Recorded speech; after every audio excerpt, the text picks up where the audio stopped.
Imagine walking across your own kitchen floor and not being able to feel your feet properly underneath you. Imagine that tingling, burning pins and needles sensation that starts the moment you sit down and gets worse the second you try to stand up. Imagine lying in bed at night and feeling like someone is wrapping your feet in fire while also wrapping them in ice at the exact same time. If any of that sounds familiar, I want you to know two things right now. First, you are not imagining it.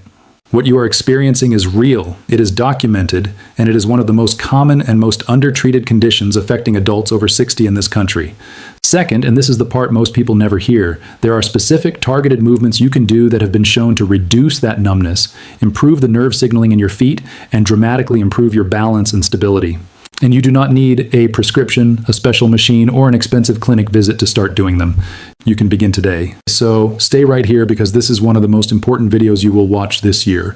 Welcome, and if you are new here, I am really glad you found this channel. This is Dr. Alex Morgan, Aging Wellness Lab, and everything we do here is designed to give older adults real, research-backed tools to take back control of their health.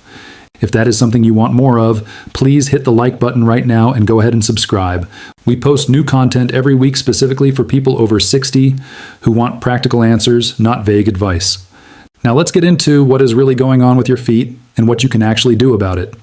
Peripheral neuropathy is the medical term for what happens when the nerves outside your brain and spinal cord, the ones that run through your arms, legs, hands, and feet, become damaged or stop functioning the way they should. And the feet are almost always where the symptoms show up first and feel the worst. The reason for this is purely anatomical. The nerves that serve your feet are the longest peripheral nerves in your entire body. They travel all the way from your lower spine down through your legs and into the tips of your toes. The longer a nerve is, the more vulnerable it is to damage because there is simply more surface area that can be affected and because the metabolic demands of maintaining that nerve signal over such a long distance are significantly higher. Now, neuropathy has several different causes, and understanding which type you are dealing with matters a great deal. The most common cause in the United States, particularly for people over 60, is type 2 diabetes or prediabetes. When blood sugar stays elevated for extended periods, it damages the small blood vessels that supply oxygen and nutrients to peripheral nerves. Over time, that damage accumulates, the nerve fibers begin to degrade, and the signals they are supposed to carry, including sensations of touch, pressure, temperature, and pain, become distorted or disappear entirely. This is called diabetic peripheral neuropathy, and it affects an estimated 34 million Americans with diabetes, with the feet being the primary site of symptoms in the vast majority of cases. But diabetes is not the only cause, and this is something I want to emphasize because a lot of people who have neuropathy symptoms assume they must have diabetes, and when their blood sugar comes back normal, they think they are imagining things or that there is nothing to be done. Neuropathy can also result from vitamin B12 deficiency, which is extremely common in older adults, particularly those who have been on metformin for blood sugar management or those who take acid-reducing medications like proton pump inhibitors, both of which interfere with B12 absorption. It can result from alcoholism, from certain chemotherapy drugs, from autoimmune conditions like lupus or rheumatoid arthritis, from hypothyroidism, from kidney disease, and in a significant percentage of cases, it is what doctors call idiopathic, meaning they cannot find a clear single cause. What they do know is that the nerve damage is real, and the symptoms are real regardless of the origin. What makes neuropathy particularly dangerous for people over 60, beyond the discomfort and the pain, is what it does to balance. Your feet and ankles contain an enormous number of sensory receptors called proprioceptors. These tiny sensors continuously send information to your brain about where your foot is in space, how much pressure is on different parts of your sole, whether the surface you are walking on is stable or shifting, and whether your body is tilting in any direction. This constant stream of information is what allows you to walk on uneven ground, step off a curb, or recover quickly if you start to tip. When peripheral neuropathy damages the nerves carrying this information, your brain is essentially flying partially blind. It is trying to maintain your balance with incomplete data, and the result is the unsteadiness, the shuffling gait, and the increased fall risk that so many older adults with neuropathy experience. Falls are not a minor concern for this age group. The statistics are sobering. Falls are the leading cause of fatal and non-fatal injuries in adults over 65 in the United States. Approximately 1 in 4 adults over 65 falls each year, and the risk is significantly higher in those with peripheral neuropathy. A hip fracture resulting from a fall in an older adult carries a 1-year mortality rate of up to 24%. These are not numbers to gloss over. They are the reason addressing neuropathy-related balance impairment is not optional. It is genuinely life or death territory, and I want you to take it that seriously. The good news, and there is genuinely good news here, is that the nervous system is more adaptable than most people realize. The concept of neuroplasticity, which we most often hear about in the context of brain recovery after stroke, applies to the peripheral nervous system as well. When you consistently challenge and stimulate the remaining functional nerve fibers in your feet and lower legs through targeted movement, those fibers can strengthen their signaling. Your brain can also compensate by leaning more heavily on input from your vision, your inner ear, and your hip and ankle muscles when foot sensation is reduced. This compensation is not perfect, but it is significant and it can be trained and improved. The 6 exercises I'm going to walk you through are designed specifically to do that. They stimulate peripheral nerve activity, strengthen the muscles that compensate for sensory loss, and progressively challenge your balance system in safe, controlled ways that build real functional stability over time. Let's start with the first exercise, and this one is so simple it almost seems too easy, but do not let that fool you. It is called towel scrunching, and you are going to do it seated in a chair. Place a small hand towel flat on the floor in front of you. Remove your shoes and socks. Now use only your toes to scrunch the towel toward you, gripping and releasing, gripping and releasing. Do this for 30 seconds on each foot, then switch. If towel scrunching is too easy after a few days, try picking up small objects like marbles or rolled up socks from the floor using only your toes. What this exercise does is directly activate the small intrinsic muscles of the foot, which are often the first muscles to atrophy in people with neuropathy because they are no longer getting the normal nerve signals that keep them strong and toned. By forcing these muscles to work in a novel, tactile way, you are also sending strong sensory signals through whatever nerve fibers remain functional. Over weeks of consistent practice, many people report a noticeable improvement in their foot awareness and a reduction in that constant background numbness, because you are essentially waking up the nervous system with targeted stimulation. The second exercise is called foot alphabet tracing, and you can do this seated as well, which makes it accessible even for people who have significant balance concerns. Lift one foot off the floor, keeping your knee relatively still, and use your foot and ankle to trace every letter of the alphabet in the air in front of you. Go slowly. Make your letters large and deliberate. When you finish the full alphabet on one foot, switch to the other. This might take 3 to 5 minutes total, and it will feel surprisingly tiring the first few times you do it, which tells you something important about how much your ankle and lower leg muscles have been underworked. The reason this exercise is so effective is that it takes your ankle through its full range of motion in every direction, stimulating the proprioceptive receptors in the joint, activating the muscles in all planes of movement, and creating a complex pattern of nerve activity that forces your brain to re-engage with the signals coming from your foot and lower leg. People who do this exercise consistently often notice within 2 to 3 weeks that their ankle feels more responsive and their overall sense of foot position improves. The third exercise is a heel-to-toe weight shift, and this one begins the transition from seated work to standing balance training. Stand behind a sturdy chair or countertop, holding on lightly with both hands for safety. Slowly rock your weight forward onto your toes. Pause for 2 seconds at the front, then slowly rock back onto your heels. Pause for 2 seconds at the back. That is 1 repetition. Do 15. Then try it with just one hand on the support. The reason this exercise is so valuable for neuropathy is that it deliberately challenges your balance system along the plane that is most commonly affected. Many falls in older adults with neuropathy happen during the transition from heel strike to toe push-off in normal walking, because the foot cannot feel the ground properly during that transfer. By practicing this motion slowly and deliberately with support, you are training your brain and your muscles to manage that transition more safely. You are also strengthening the tibialis anterior, the muscle along your shin that controls heel strike, and the calf and intrinsic foot muscles that manage the toe push-off. Before I go into the next 3 exercises, I want to take a moment to address something that comes up often in the community here at Dr. Alex Morgan Aging Wellness Lab, and that is the fear of making things worse.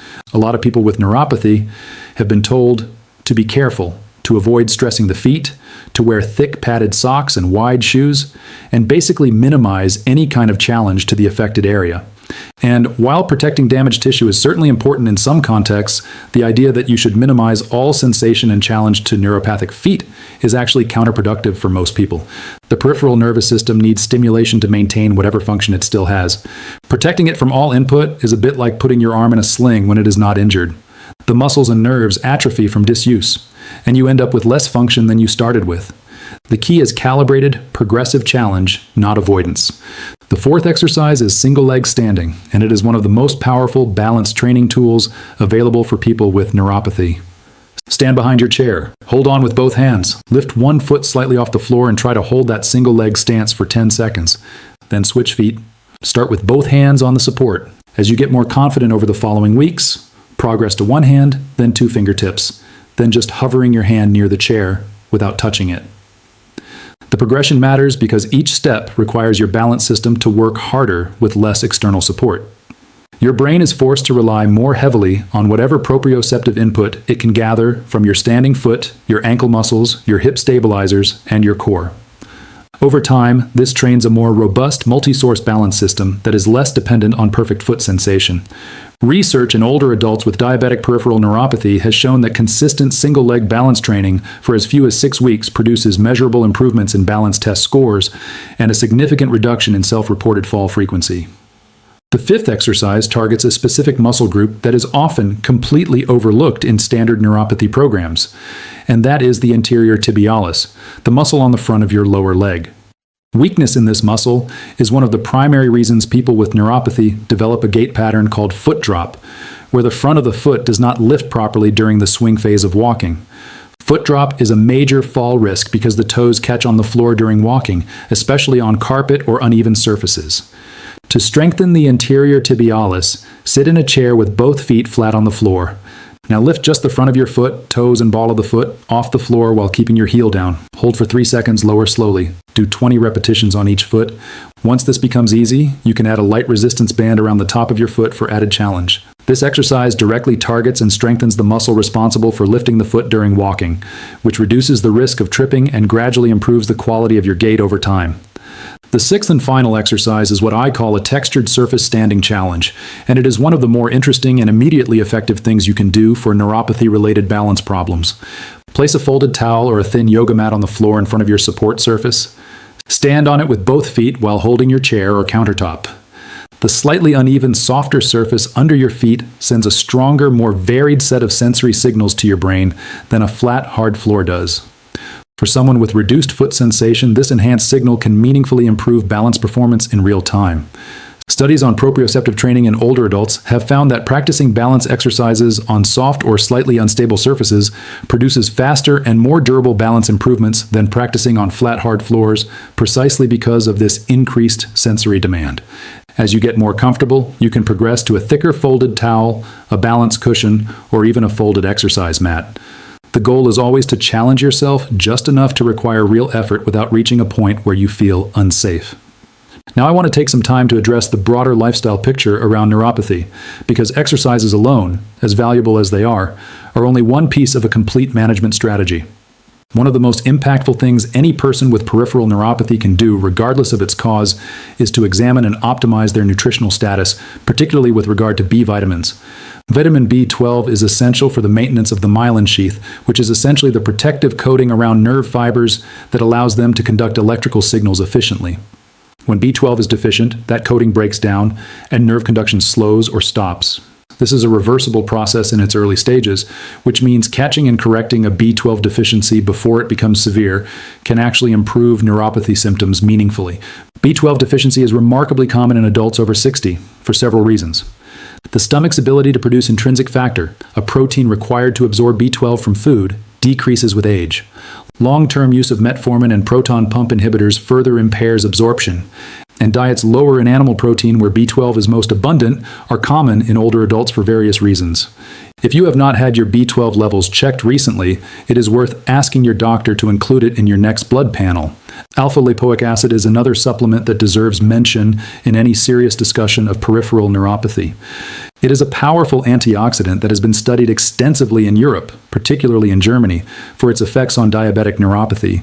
Multiple clinical trials have found that alpha-lipoic acid supplementation reduces the classic neuropathy symptoms of tingling, burning, and numbness in people with diabetic peripheral neuropathy. The research is not definitive enough to call it a cure, but the evidence is meaningful enough that many neurologists and endocrinologists now recommend it as part of a comprehensive neuropathy management approach.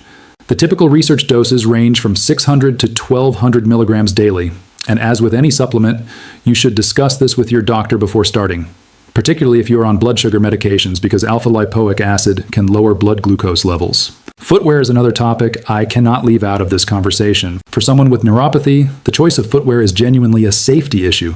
Shoes that are too tight can compress already compromised nerves and blood vessels, worsening symptoms. Shoes that have no support allow the foot to pronate excessively, which increases strain on the plantar fascia and the small foot muscles. And because neuropathy reduces pain sensation, a poorly fitting shoe can create pressure sores, blisters, and wounds that you may not feel developing until they are already infected. Wide-toed, well-cushioned shoes with good arch support and a non-slip sole are the baseline standard. If your neuropathy is significant, a podiatrist can fit you for custom orthotics that redistribute pressure more evenly across the sole and reduce the risk of pressure-related injuries. This is not vanity. This is disease management. Circulation is directly connected to nerve health in a way that most people do not fully appreciate. The small blood vessels that supply oxygen and nutrients to peripheral nerves are called vasa nervorum, and they are among the first structures damaged by conditions like diabetes, high blood pressure, and smoking. Anything that improves peripheral circulation, regular aerobic activity, staying well hydrated, avoiding prolonged sitting with legs crossed or compressed, managing blood pressure effectively, and quitting smoking if that is relevant, directly supports the health of the remaining nerve tissue in your feet. Conversely, habits that impair circulation quietly accelerate nerve damage even when blood sugar is well controlled. A simple habit of elevating your feet for 15 to 20 minutes twice a day can meaningfully improve circulation in the lower legs and feet, and many people with neuropathy report a temporary reduction in burning and tingling symptoms with regular elevation. I also want to acknowledge the emotional dimension of living with peripheral neuropathy because it is real and it is significant. Chronic pain and sensory disturbance take a psychological toll that often goes unaddressed. The constant discomfort, the disrupted sleep, the anxiety about falling, the loss of confidence in your ability to move freely, these things accumulate into a quality of life burden that is not trivial. Research consistently shows that people with chronic pain conditions who feel helpless, who believe their condition is only going to get worse and that nothing they do makes a difference, have worse outcomes than people who feel a sense of agency over their situation. The 6 exercises in this video and the lifestyle strategies I have described are not just physical tools. They are a way of asserting agency over a condition that can feel overwhelming. Every time you do your towel scrunching or your single leg balance work, you are telling your nervous system and yourself that you are not done fighting. That matters more than most people realize. Let me leave you with a realistic picture of what consistent effort looks like over time. In the first 2 weeks, most people notice that their feet feel somewhat more alive after doing these exercises, less numbed out, more responsive. The exercises will feel awkward and tiring at first, which is normal and expected. In weeks 3 through 6, balance typically starts to show measurable improvement. Standing on one leg becomes steadier. Walking feels less precarious. The fear of tripping starts to ease slightly. By weeks 8 through 12, people who are consistent usually notice meaningful functional gains. Walking distances increase. Confidence on uneven ground improves. Some people report a genuine reduction in burning or tingling sensations, though this varies depending on the severity and type of their neuropathy. The key word throughout all of this is consistent. Doing these exercises occasionally will produce occasional results. Doing them daily will change your life. If you made it this far, I genuinely appreciate you investing this time in your health. Now, I want to hear from you. Drop a comment below and tell me which symptom bothers you the most, the numbness, the burning, the balance issues, or something else entirely. Your answer helps me understand what this community needs most and shapes the content I create going forward. And if you know someone who is dealing with neuropathy in their feet, whether it is a friend, a parent, a spouse, please share this video with them right now. It could give them something real to start with, and that is what this channel exists to do. This is Dr. Alex Morgan, Aging Wellness Lab. Your feet carry you through every single day of your life. They deserve your attention, your care, and your consistency. Start with one exercise today. Build from there. Your nervous system is listening. I will see you in the next video.